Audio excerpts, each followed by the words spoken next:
Truly honored. And Bedisu, it's indeed a pleasure and honor welcoming you from my side and welcoming you on behalf of participants as well. And with your permission, and also to share with our participants that the topic that we have today to explore together is about the powerful role of stories in creating our future.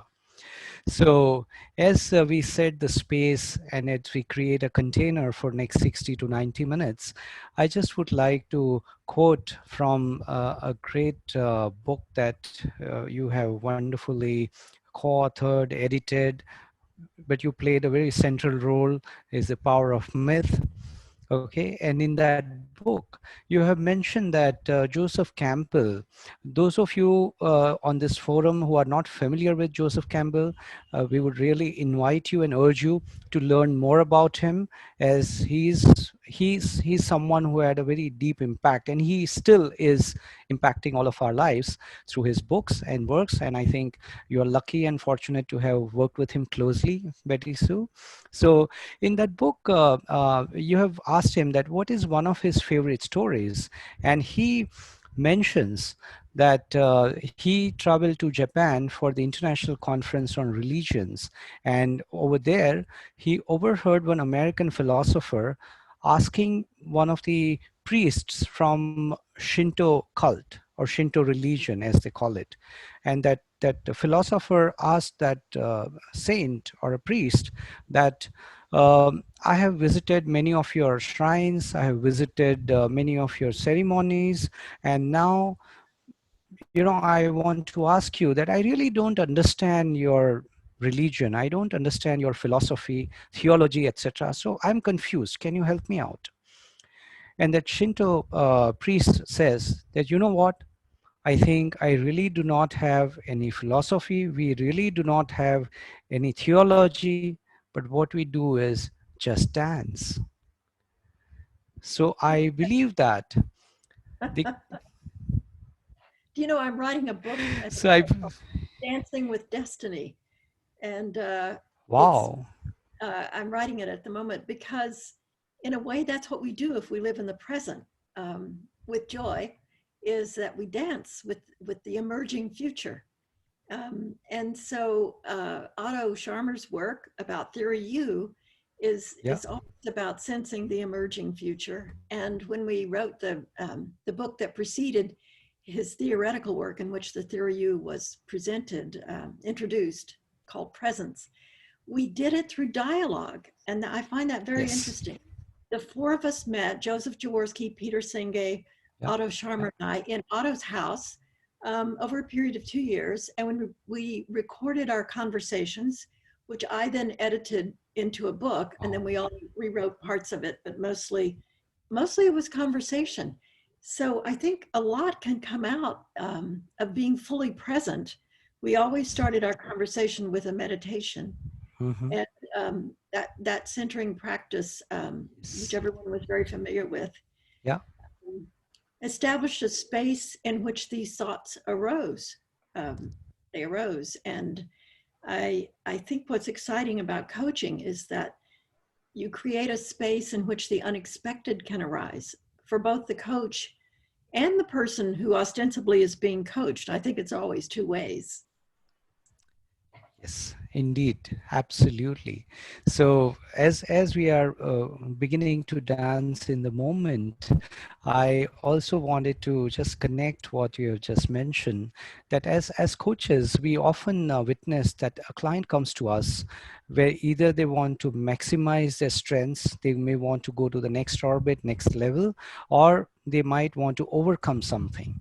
But somewhere that story which is playing on their mind, which is their own, but or somebody else planted it, but they are uncomfortable with that story, and they want to move into the future, and they want to write new story in their mind before it actually manifests.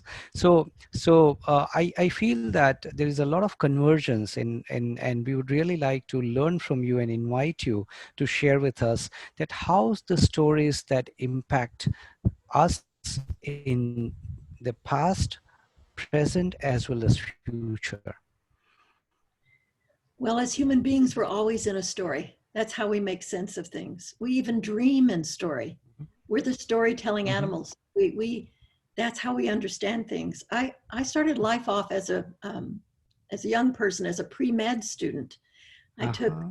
science classes and worked every afternoon after school, high school, in a hospital. And eventually I came to understand, the way you understand your life's work emerging from within. I Mm. began to understand that yes, I wanted to alleviate suffering, but that I was called to alleviate the suffering that comes about through stories, through it's, I guess you'd say, it's unnecessary suffering. If I fall and break my leg, I would call that necessary suffering. I go to the hospital. But so much of our suffering just comes from the stories Mm. that we're telling about who we are and what's possible. So I began to then switch to literature, literary criticism, and understanding mythology and the stories that have created us in this world and as human beings. So when I talked with students and sometimes do coaching, although I'm not a professional coach, it's almost always when someone is feeling stuck, there's almost always a story they're telling. And as you do a lot of coaching, you begin to sense who they are behind that story that's bigger than the story. And it's a way of, Absolutely. yeah, you already know the person that's already there. It's not that you give them anything. The future that they are is already present. So it's a matter of learning to constellate the unconscious, usually the unconscious story, and often they've inherited it from parents or something. You constellate that story, and once you can tell the story and see that it's just a story, you move on, and maybe you move on to the next story or second. I don't know. We human beings tend to keep throwing nets over ourselves and trapping ourselves, but that's why it's helpful to have a coach to help you see the net that you've trapped yourself in. Um, yes, it's so much about coming to see, bringing that story to light and seeing its limitations, because every story is a limitation to that infinite aspect that we're all in touch with. Mm. Right. And as if I can share with you what was coming up for me as you were narrating this, that so if somebody realizes, first it's about awareness about the story which is playing on, and then finding its relevance or irrelevance in current context or with context to the future, and then perhaps detach from that unfamiliar story or unhelpful story and attach yourself with the new story, which will actually helping you to move towards the future. Is that what I have understood you correctly? Yes, and if you learn that the new story you're attaching yourself to is also a story, that's very helpful for the next stage of Absolutely. That's development. correct. Mm. So sometimes when I do workshops, I do a little exercise. And by the way, anyone here listening is free to take this exercise and use it. Uh-huh. Very powerful. Um, I divide the room up into groups of two, and I ask them, tell the story of your life to your partner. And then after a while, I, ring a little bell and say, okay, partner B, tell the story of your life to your partner. The only Mm-hmm. rule is you can't talk. You have to be only a listener. And the story of your life, you have to use facts. I mean, it's not true confessions or anything. I don't mean that, but just the story. But here's the trick. I have three different plots to this story. So the first time I say, tell the story of your life as a hero story. Mm-hmm. Now, tell the story of your life as a victim story. Mm-hmm. And you see, as you do that, and some people are very resistant to the hero story, other people are very resistant to the victim story. You see, as you tell the story to each other, that it's the same facts. You can't change the facts. I mean, that's what's happened. I was born a female. I was born in Texas. Those are facts. Um, but when you change the narrative, when you change the story, the plot, the agency changes too. If you're the victim, it's the circumstances that have the power. If you're the hero, you're the one that has the power. And then I introduce a third narrative. Tell the story of your life as if there were a purpose to life, and that purpose was to learn, and that everything that happened is neither bad nor good. It was just a teacher, because we're all on what's been called the suffering planet. This is the Mm. planet of slow learners. So suffering really helps you learn. Yeah. So when I do this and then have a discussion afterwards, I say that, you know, many of us are not in charge of the facts that happened to us, where we were born, who our parents were, the accidents that happened in our lives, but we're always in charge of the narrative.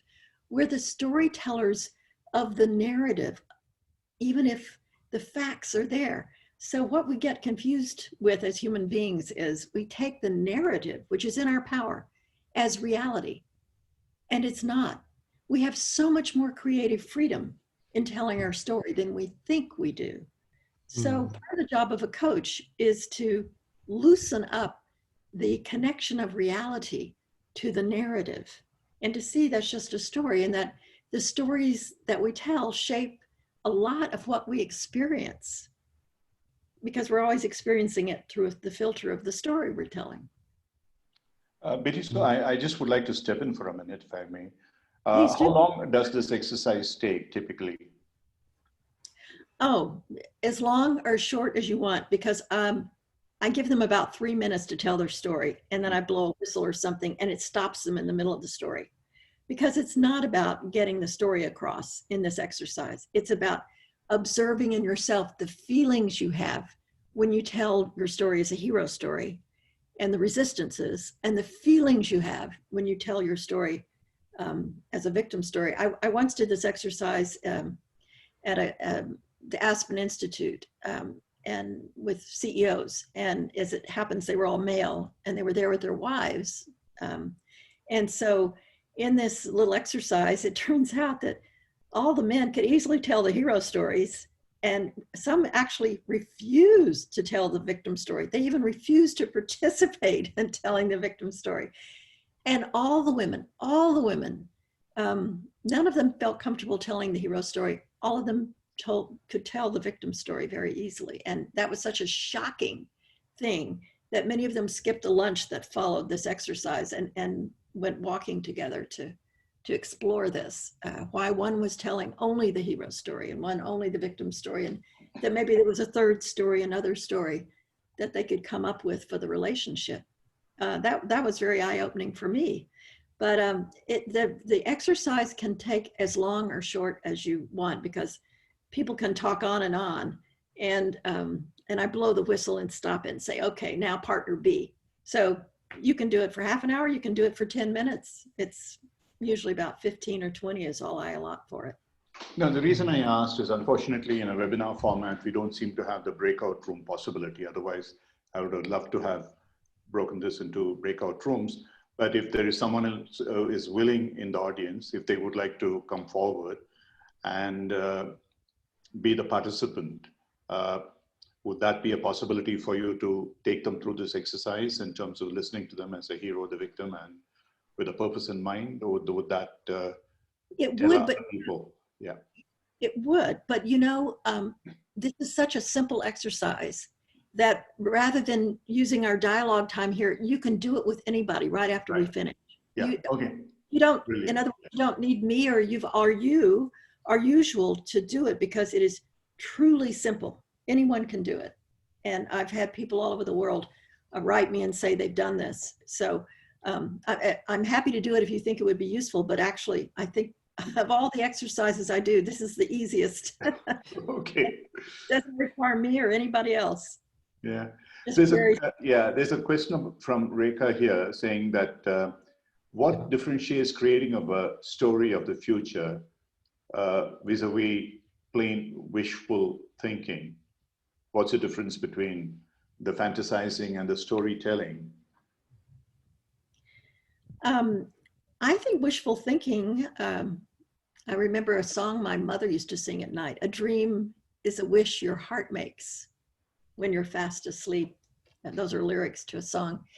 I think there's nothing wrong with wishful thinking as long as you know that it's a scenario, it's a story, and you don't get caught in it.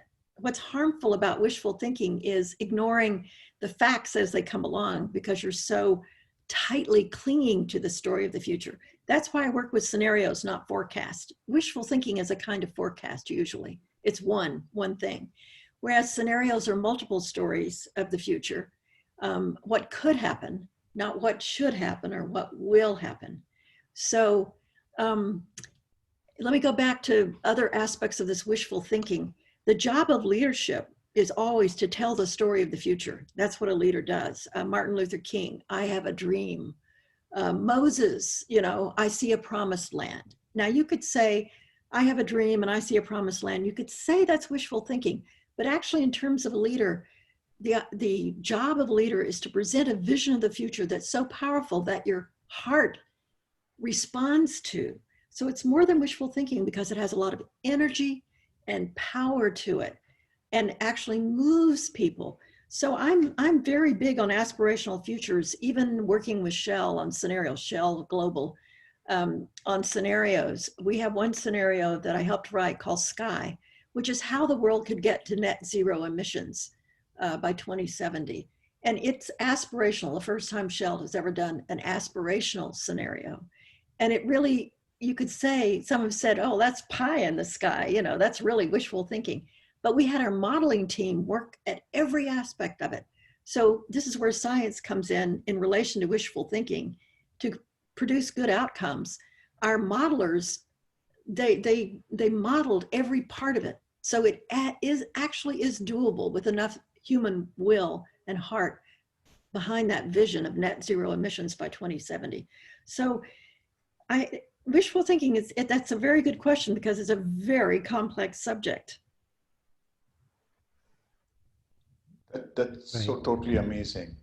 So if I may, then I'll hand it over to Ujjwal. Just a thing that occurs to me, question that occurs to me is, so what were their stories that you told yourself that made you into who you are now?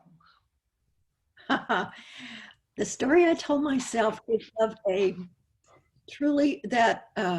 it came from a mystical experience I had as a child, that the universe was essentially love. If that's the case, there's nothing to be afraid of. If that's the case and you remain totally open, then adventures come your way that have your name on them. There's so many choices one could make, but something comes and you know that this is what Dancing with Destiny is about. You know that it's you somehow. It's connected to your deepest heart, and when that comes, without regard to my career, I just followed it. So that's why I had one adventure after another and met these remarkable people along the way, because I danced with destiny. And by destiny, I don't mean there's something laid down in stone the moment you're born, but it's as if the loving universe creates itself around you to nurture you. And as it nurtures you and you grow, other experiences come along. I can't prove any of that. I can't prove that there's some kind of love that moves the sun and the moon and the other stars, as Dante said. I can't prove that. And I'm very interested in science, and I don't try to. I don't try to convince anyone of that as a fact or as a reality. But that's what led me on my adventures. What you say in some senses reminds me of in that movie Infinite Potential, in one of the David Bohm statements when he converses with J. Krishnamurti, he says this, that I realize sometimes that I'm a particle and sometimes I'm a wave. I'm pretty much in the quantum state. And when I saw that, I felt it was pretty much the same. So in a sense, what happens when you tell yourself these stories, whether they sort of descend on you serendipitously or you are looking at something different, that you are no longer a particle, you are not in that rigid boundary of time and space, and you are really floating into multiple spaces. So the mystical experience that you're talking about, is it something that you could share so that people can learn from it, or is it private? In case, what was that came up with that mystical experience? I was 7 years old in Abilene, Texas. I woke up in the middle of the night. and there was a being of light at the head of my bed, which was all love, and wanted me to go through the wall with it. I mean, I felt that, and I saw immediately how that could be done.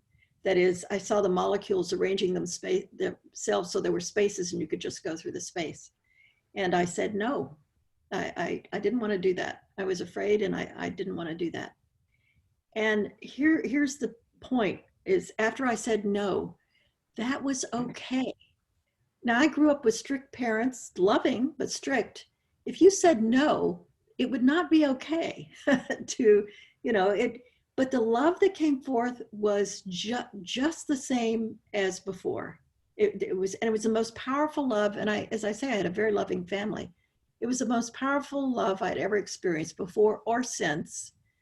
And then the being or whatever faded away, and I began crying because I knew I would never see it again. That was just it.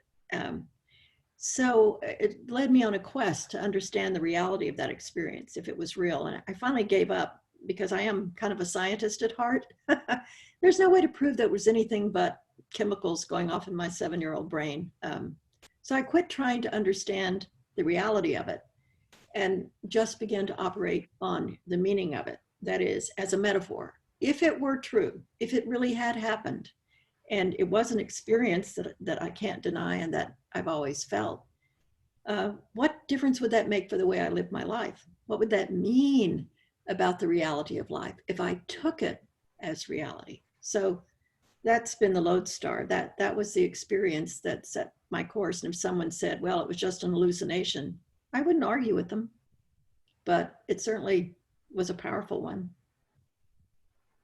But as you say it, there's a bit there if you were to write dotted and then this happened. So what was it that dotted and then this happened? What happened?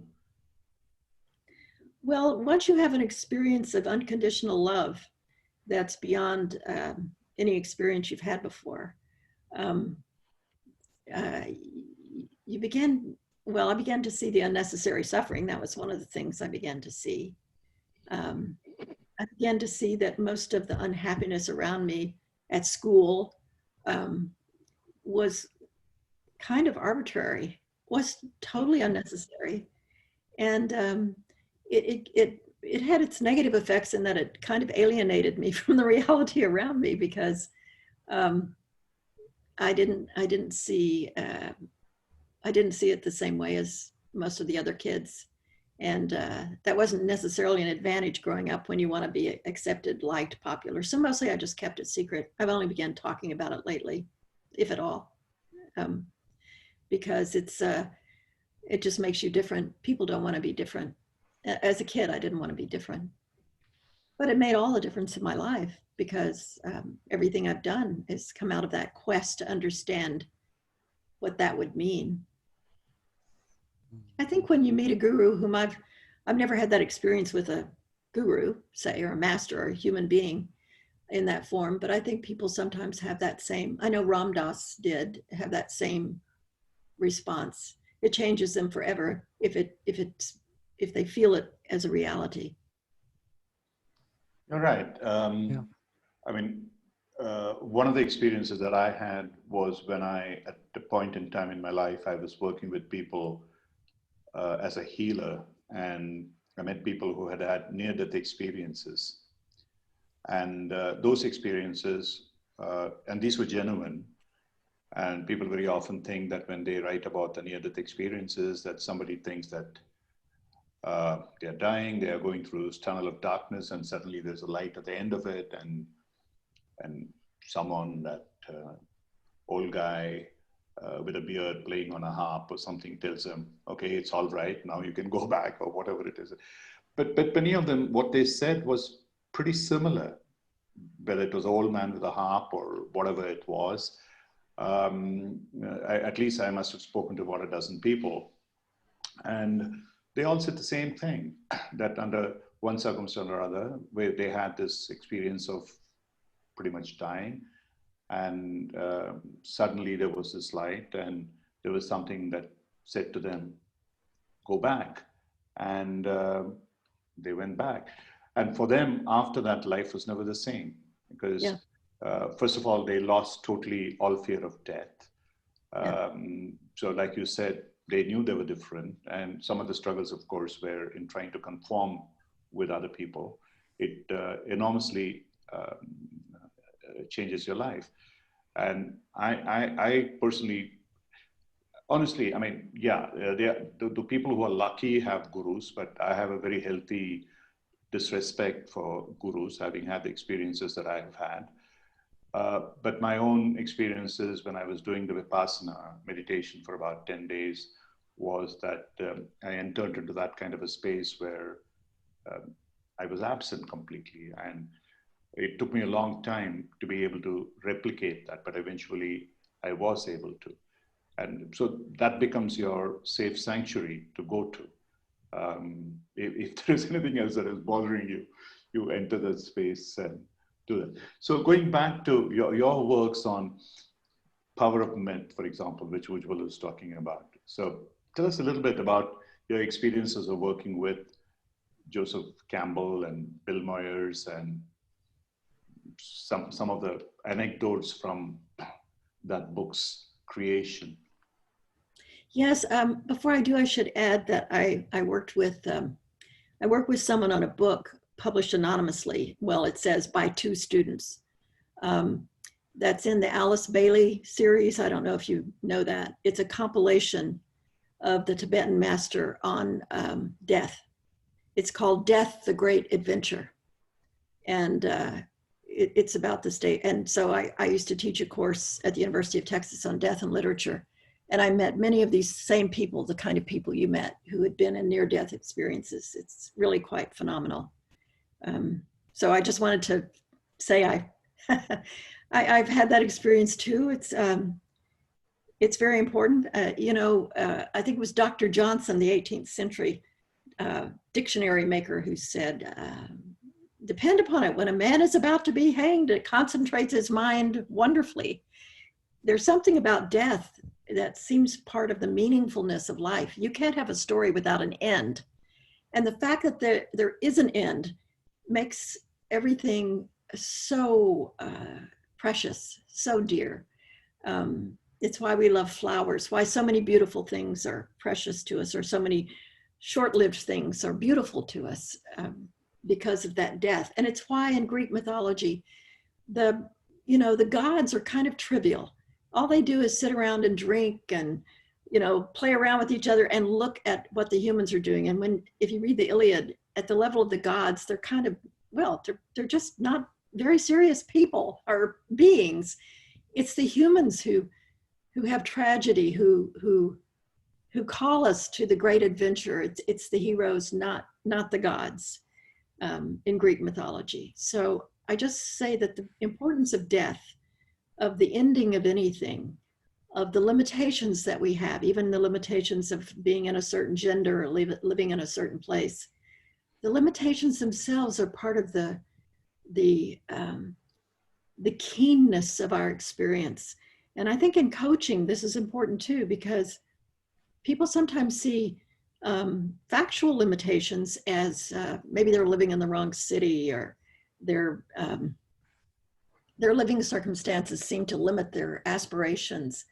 But sometimes these very limitations are the means whereby the intensity and the energy creates the presence of something so remarkable and great and particular that you couldn't have it any other way. It's such a mystery. It really is. But to answer your question about the power of myth, so much in my life has been synchronicity. I just, so, it's like a story, but you'd say, well, what can I learn from that story? It was just kind of magic. But, and this could be a long story or a short story, because every synchronicity has a synchronicity before it. So I could start with the synchronicity that when I was getting my PhD at the University of London, I was starving to death. My husband worked in a place with 5-year-olds, and he was not being paid very much. And so my tutor found a job, even though it was slightly illegal, for me to teach Jacobean drama, about which I knew nothing, but I had to do something to not starve to death.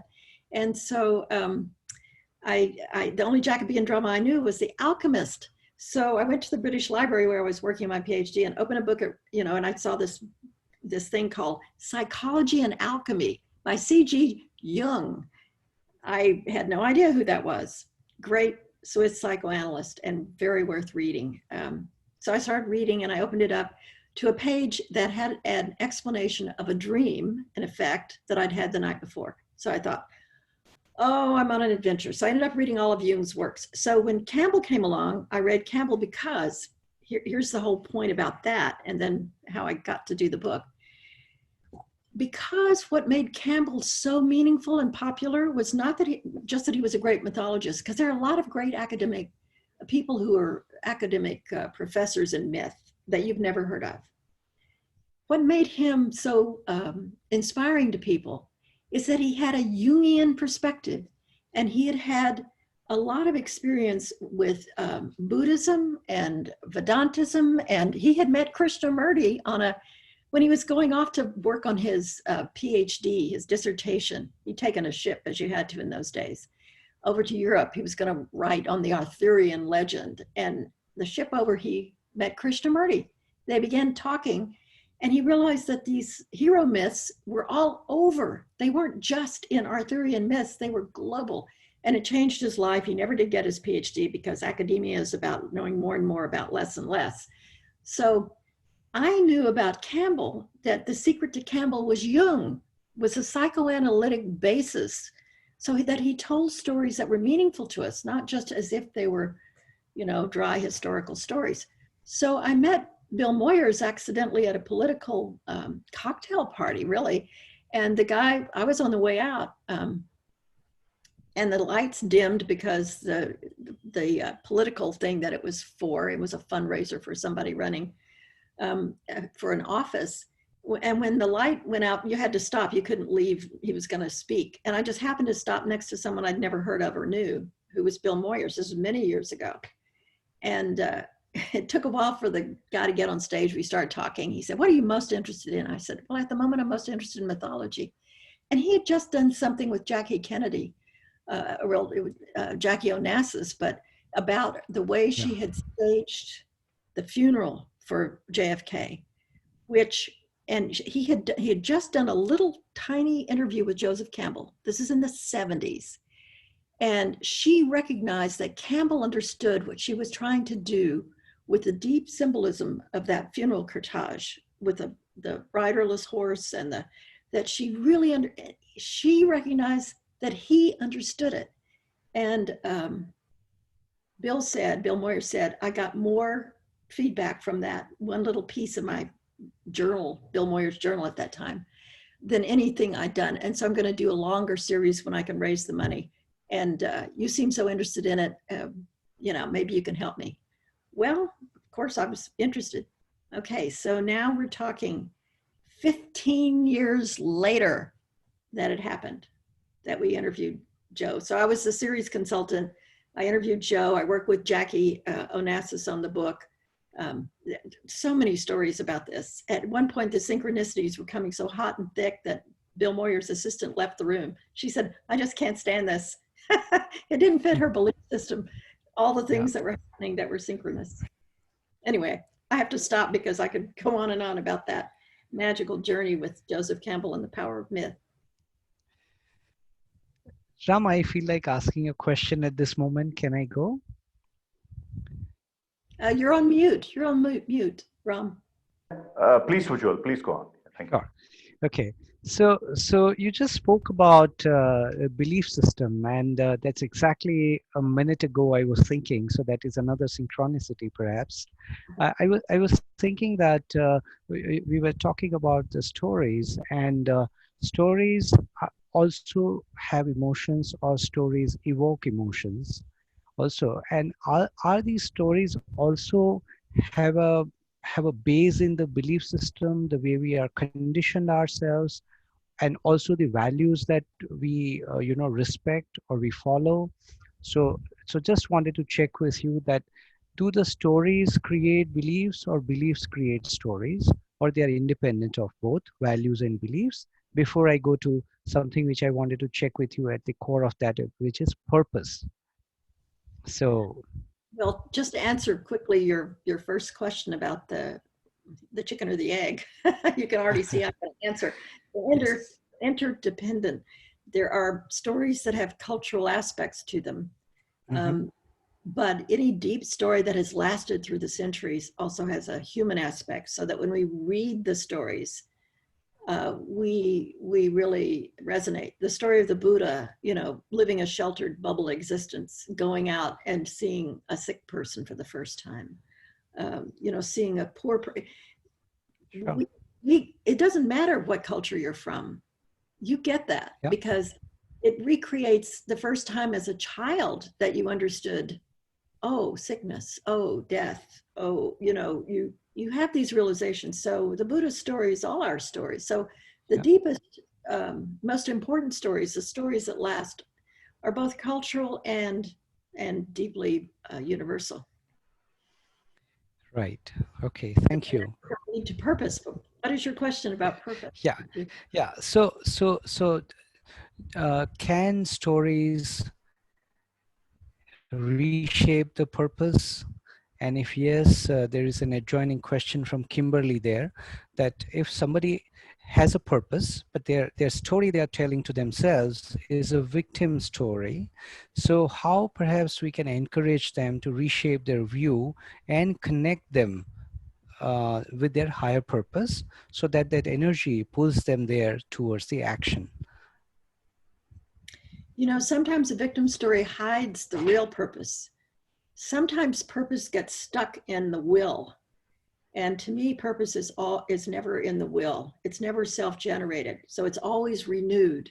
So you always have to be open to purpose shifting. You always have to check in for purpose. And Yes. for some people who work 20 years to accomplish one thing, when they check in, the purpose is always on fire and there.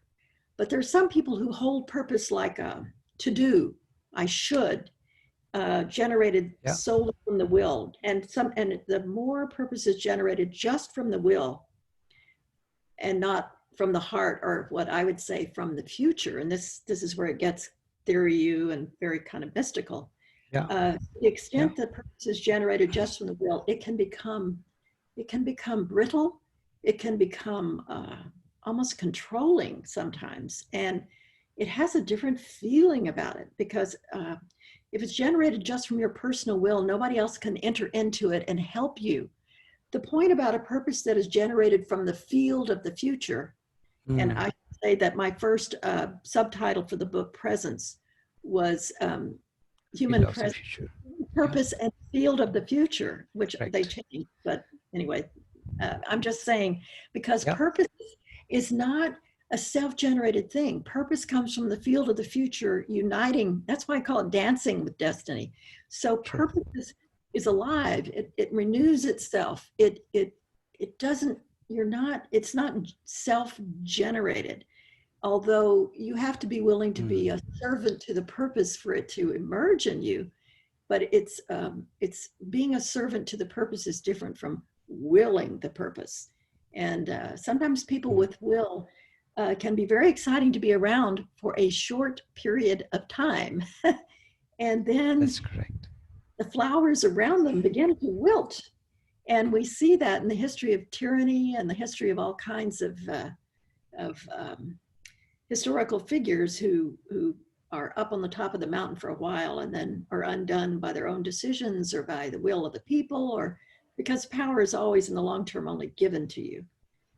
You don't seize it. But will is definitely a very interesting, problematic thing to coach about, because you don't want to dampen anyone's will, but on the other hand, directing where the purpose comes from, it's always a dance. It's always interactive. If it's large enough to require, and almost every big purpose is, to require the help of other people. Yeah. I was director of the Johnson Presidential Library for 7 years, and met many politicians and presidents, and that was an interesting experience. One thing I learned about LBJ, of course, my whole board, people who worked with him, and he was not very nice. He was really hard to work with. I mean, he treated people miserably. And, but they all loved him because he was doing it on behalf of a larger purpose, civil rights in this case. So they always felt he wasn't calling them the 2 a.m. to do something for him. He was doing it for this other purpose. So they were willing to work themselves to death. So here's someone with an LBJ with an enormous amount of will, who was not attractive, was not, love everywhere at all, but who was on fire with the limited amount of time. Here's where death comes into it again. He knew he had a limited amount of time to pass this thing on the back of John Kennedy. I mean, he was shameless in saying, we've got to do this for John Kennedy, whom everyone was mourning at the, we've got to do this. He would make up things and say, we've got to do this for John Kennedy, And Martin Luther King himself said Kennedy could never have done this. It was Johnson. But it was because he got all this help from everywhere, from all the people who had to make it happen. One person could never make anything big happen. Yeah. Because he was on fire with a purpose. He couldn't have willed it. It was one man could not have made that happen, passing through Congress again. I mean, it was just quite a thing. So I learned so much from living with him, even though he wasn't alive then, of course.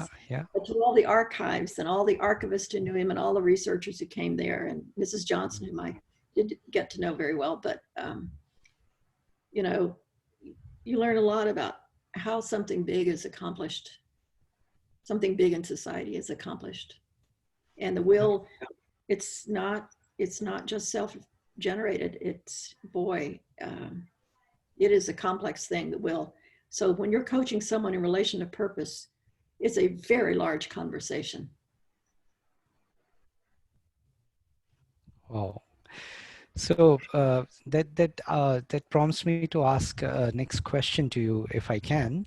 That we are right now, we are focused on the individual stories or stories affecting individuals. And you also have worked with global corporations like Shell, and then you have also consulted NASA and FBI and all of them. So what are some of those stories that you see currently shaping up at a global level? And perhaps, do you feel that as coaches, what we can do to shape up a different narrative? Because to pandemic or all of that stuff, the general sense in the world is the compromise of psychological safety. So how, as coaches, perhaps we can refer to certain stories, or if you could direct us, guide us, that what are the stories that you see that is shaping up globally, and how we can perhaps help advance the human purpose of, as Joseph Campbell was mentioning, that is the stories of to come alive. Stories are of our life purpose and perhaps nothing else. It's not of the past, it's about the purpose of living. That's why all these stories are there. I think we're at an inflection point in the history of humankind.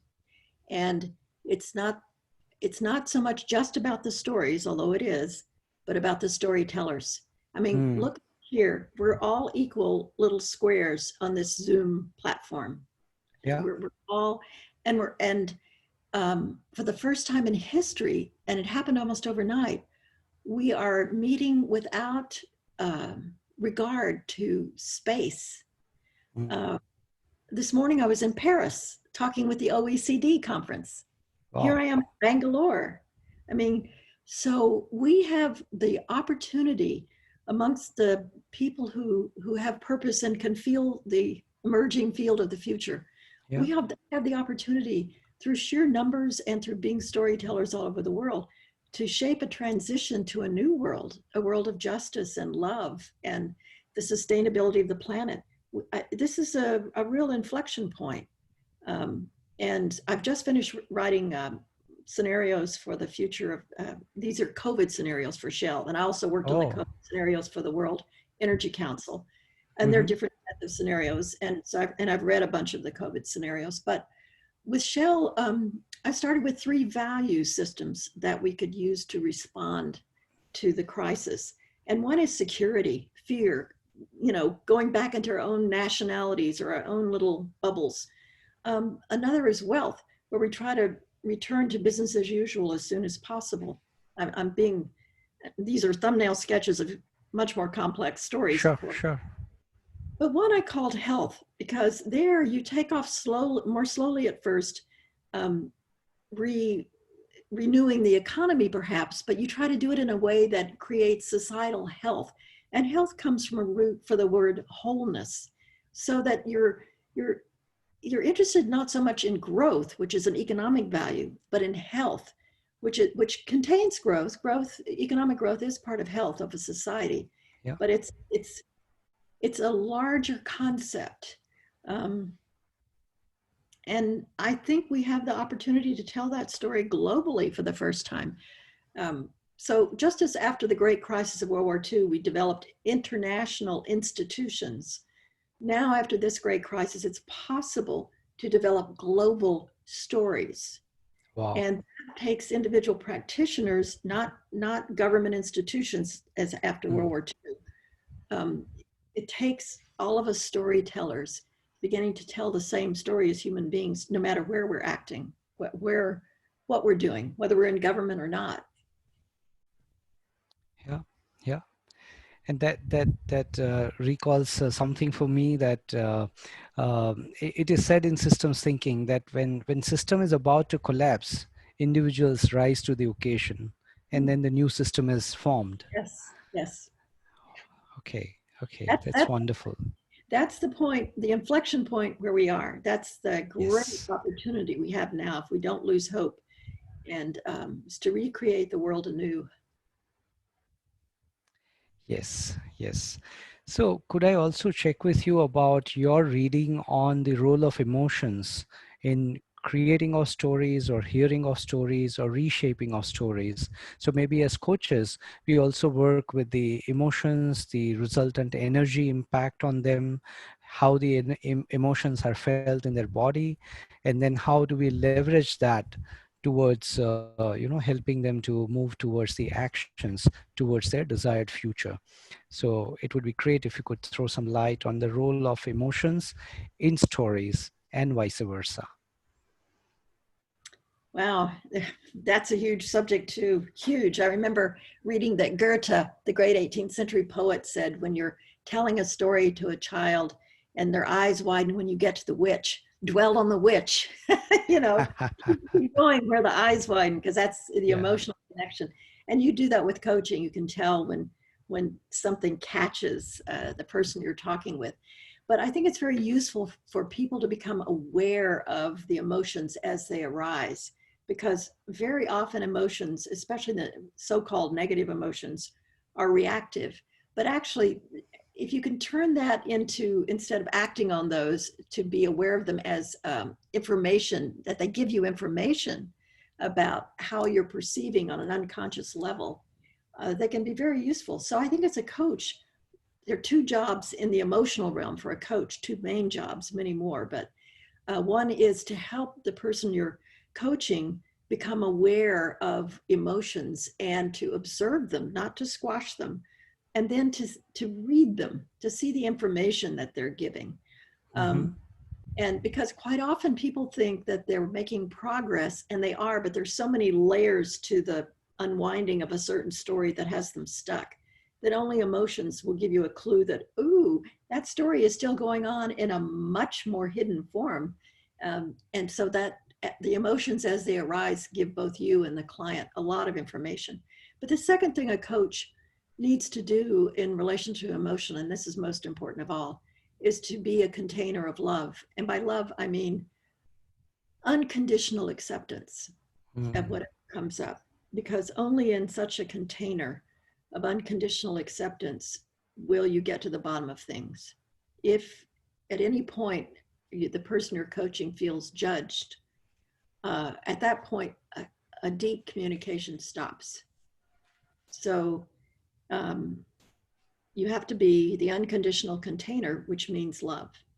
That doesn't mean you don't have judgments on things. It doesn't mean anything goes. I'm not talking about that. I'm talking about the emotional container, which is unconditional acceptance of what the person is saying.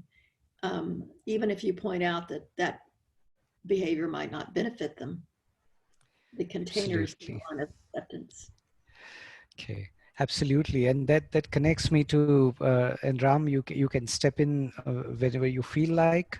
Um, it's so Dr. Carl Rogers, another great psychiatrist and psychologist. He used to say that unconditional positive regard is something which is the primary condition for a client to open up. And with that, if you continue to hold on and continue to explore, and you, in case you are not reaching the space of non-judgmental approach, at least how can you successfully suspend the judgment so that the client feels that he or she is the center of universe for those moments? Well, you have to observe the emotions arising in yourself. Absolutely, absolutely. That's how you send it. Yes. I think that requires some probably some practice. I would recommend every coach have some kind of practice of whether it's meditation or what of self-observance in a consistent way, so that you do notice that, and that allows you to be supple in the moment. Yeah, absolutely. So I would, with your permission, would take a pause and check with our participants if they wish to share any questions, if they wish to express anything on the chat box before we move forward. And that will be great. It's a great opportunity to ask her questions. Usually, your She bandwidth is is, a yeah, global expert on scenario planning and macro and micro view of, I'll just go off the video for a while. yeah. Thank you. So it's a great opportunity to check with her any questions that you may have as a coach, maybe as a person, how stories can shape us and our clients and move towards the desired future. So there's a question from Rekha. How does one ignite the practice of telling or creating our stories?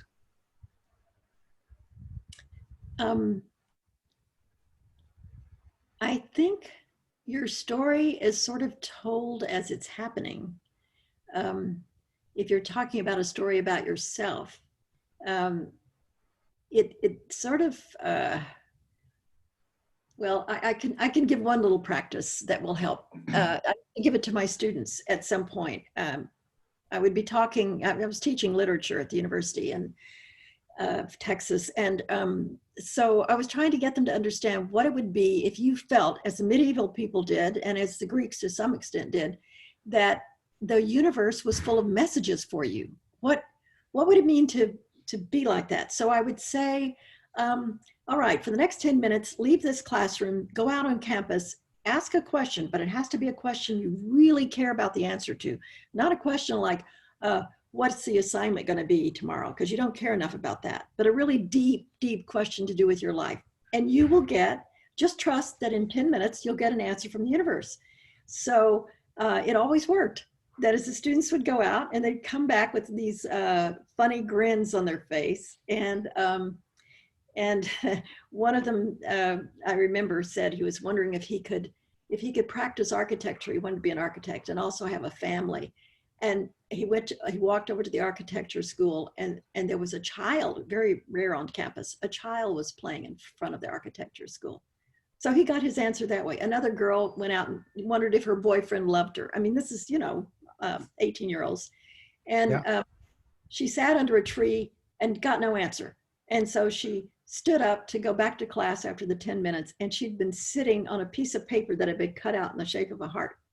I could go on with, different stories. Yeah. I'm just saying that the universe, if you are in touch with the universe, if you are interacting with life as it happens, you get feedback, you get answers, everything becomes meaningful and rich. And so your story develops insofar, there are really multiple stories, but you begin to dance dance with things as they, you're the wave, you're the particle.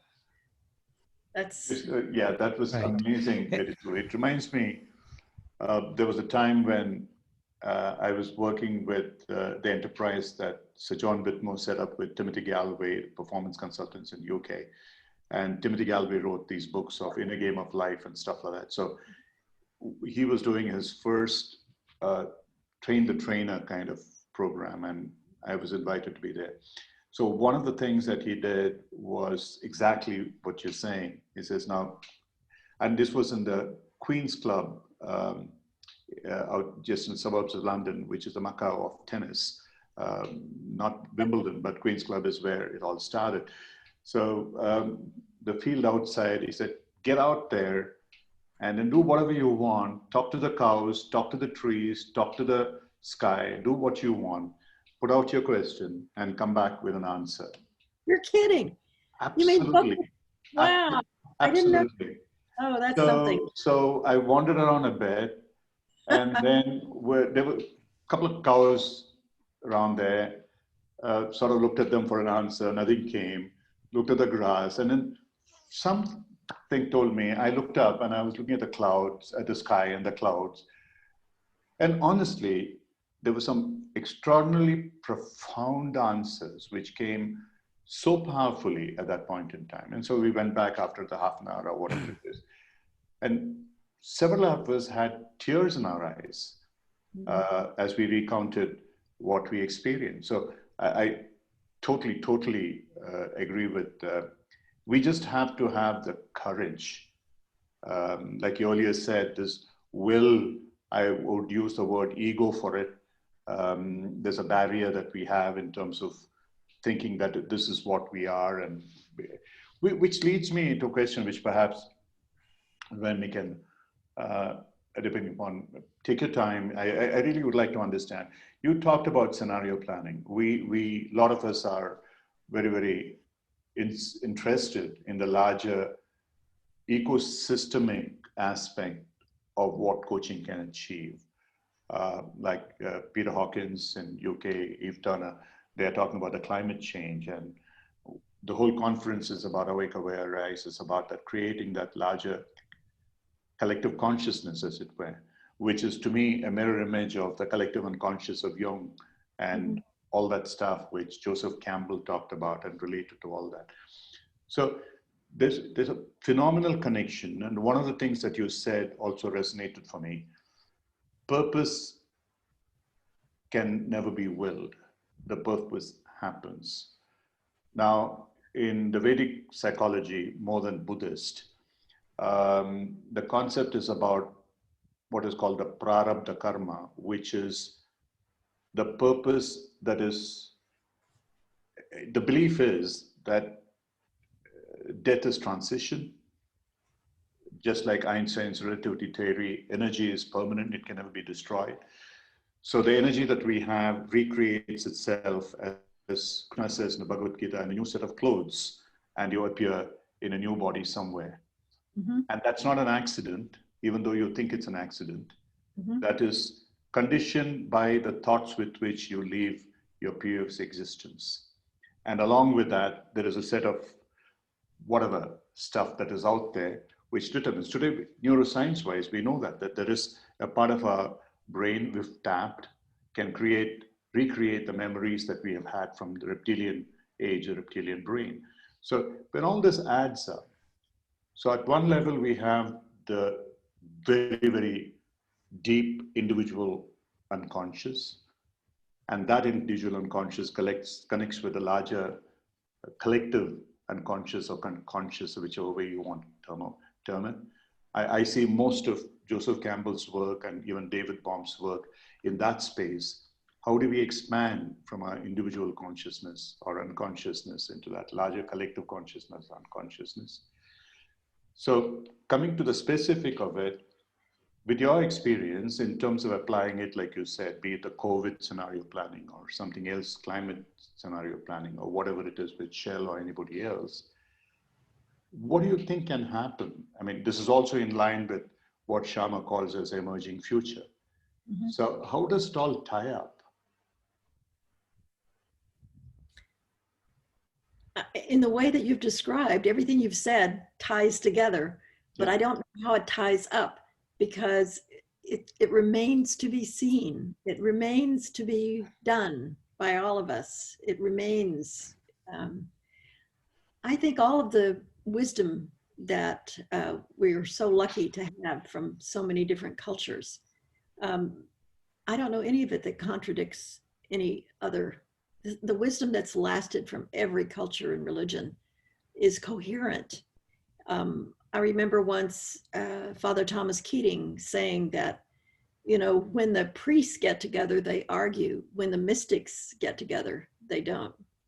And it's one reason the Dalai Lama has been so open to all world religions and to science.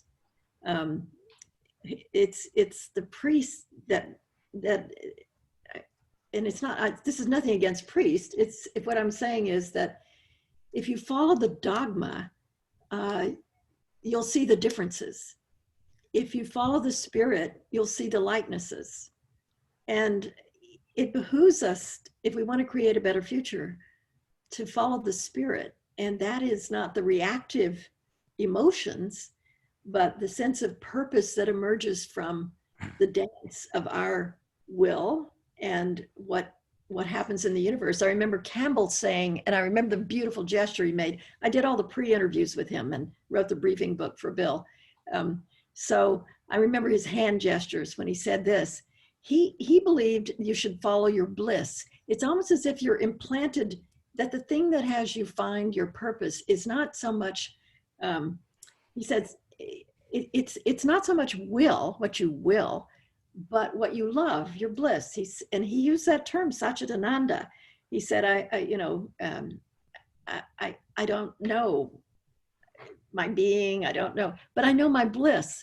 And here's what he did with his hands. He said, when you follow your bliss, what look like walls, and he put his hands up like this. He said, what look like walls turn into doors.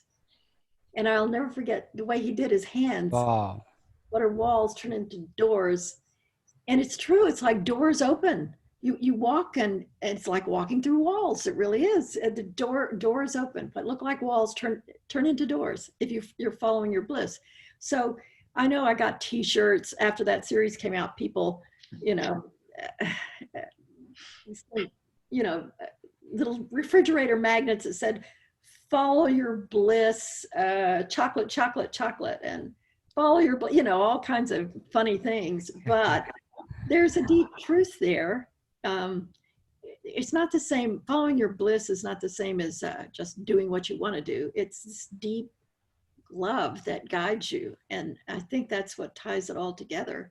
Satchitananda, being, consciousness, bliss. And that's certainly what Campbell thought. And anyway, it was just totally true.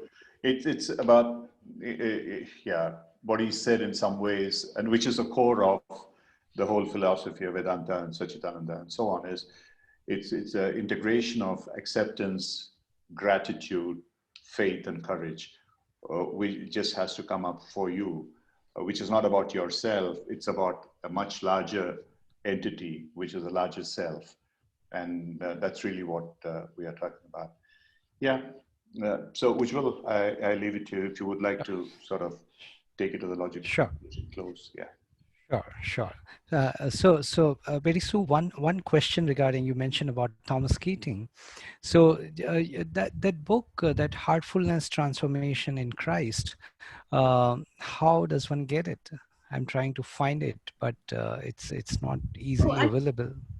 It was a bunch of videos that I did with him. Oh, wow. And so I think it's free now on the internet. I think they put it up in contemplative outreach. Anyway, just look up Heartfulness, Thomas Keating, and it's a series of interviews that I did with him. Okay. And so, when you do interviews with someone like that, it's not about your questions or anything else. The reason that I was needed there was so it could be edited, because when you edit something, you cut away to the interviewer so that you can, so all the people were the cutaways. So really, I just he just talked in a way for a number of days. And anyway, it was, that was a blessing. He was an amazing person, and he had with him always a priest who kept him out of trouble, because he was always, he was always about to say something that would have gotten him in trouble with the Vatican. So I did a lot of editing on that one. And mostly it had to do with the acceptance of other religions and because really he was a mystic at Yes. heart. So Yeah. anyway, it was great fun working with him. And of course, working with all these people, they all have so much in common. After a while, it just seems like family. You meet someone and say, oh, Yeah. here's someone else in my family. Yeah, I know you. Have you worked with the Right. Dalai Lama? What? No, Have you no, worked? not directly, but I've worked with someone. In fact, I just got his book where the Dalai Lama wrote a foreword. Who works with the human rights, and so I was working with. He was working in Bosnia during the war there. So the Dalai Okay. Lama, he worked with the Dalai Lama. So, and also one of the physicists I know who's worked with the Dalai Lama in the Mind Science Foundation. So it's like I Yes. know 6 or 7 people who work with the Dalai Lama. I'm not one of them, but I admire him greatly. He's an Okay. But amazing guy, isn't he? Yeah. yeah, but here is it just the way you explain and the whole your humility and the way you have shared your uh, life about stories and stories of life. It gives me one of the indications of coaching competencies here, Ram. I'm sure you would agree that as coaches, some of the best coaching happens when coach do not attempt and mostly remains invisible.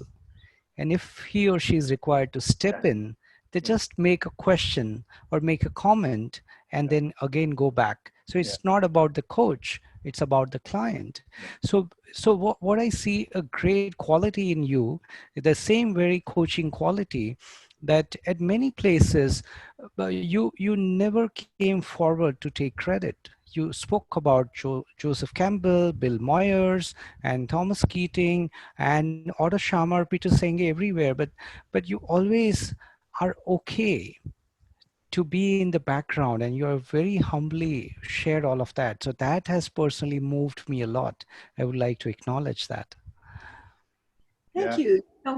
It could be a form of selfishness, usual, that I stay in the background, because once you're in the foreground, you get, sometimes you get put in a box. I know people Hmm. like likes and celebrityhood and all that, but I once was hanging out with the actor Kirk Douglas. It's a long Yeah. story. I ended up going into a meeting with him. He had asked me to help him with some Texas oil people. It's a long story. He was one of my students in Oh, a wow. Aspen seminar. Anyway, so, and I was going into this thing, and all at once he was mobbed. He couldn't go any further. All I had to Hmm. do, and I was mobbed with him, but who knew me? Nobody. All I had to do to get out of that mob and go have dinner was just take 2 steps backwards, and then I was free. And since then, I've known a whole lot of famous people. In fact, my partner is one. And when we walk down the street, we can't go out to eat that much because people come up and bother him. And he's very gracious. I'm just saying, once you become known, you are no longer free in a way that you have to live out this role that. And sometimes I've just seen enough of it that, so I'm just saying, thank you for that compliment, but it could be sheer selfishness on my part. I want to keep playing at a lot of playgrounds, and it's Yeah. fine. I don't see any advantage unless you have one thing you want to preach and you have one message and you get famous, and then you're willing to repeat yourself the rest of your life. I'm too selfish for that. But I would Yeah. like to make a little footnote with what you said about it's about the client. It's actually about the relationship too. The job of the coach is such a blessed job because it's actually about the relationship and it's as much about you as about the client, although not Yes. directly. So it's a blessed job. Anyone who has it is lucky to have it. if you're not working at it, if you know what I mean. If you're being blessed by it. I remember so many stories about Jung when he had his analyses, how he depended on synchronicity to solve some problems. That one woman was telling a story, and she was telling a dream about a scarab or something, and she was very stuck in her issues. And at that moment, a scarab, a beetle, actually just walked across the windowsill, and all he had to do was just point at it, and then Wow. something in her, seeing the magic of that synchronicity, just lifted. I remember once when I was having a hard time explaining to my students what it would be like to live in a world in which the goddess, like Athena, would appear to you in the form of an owl.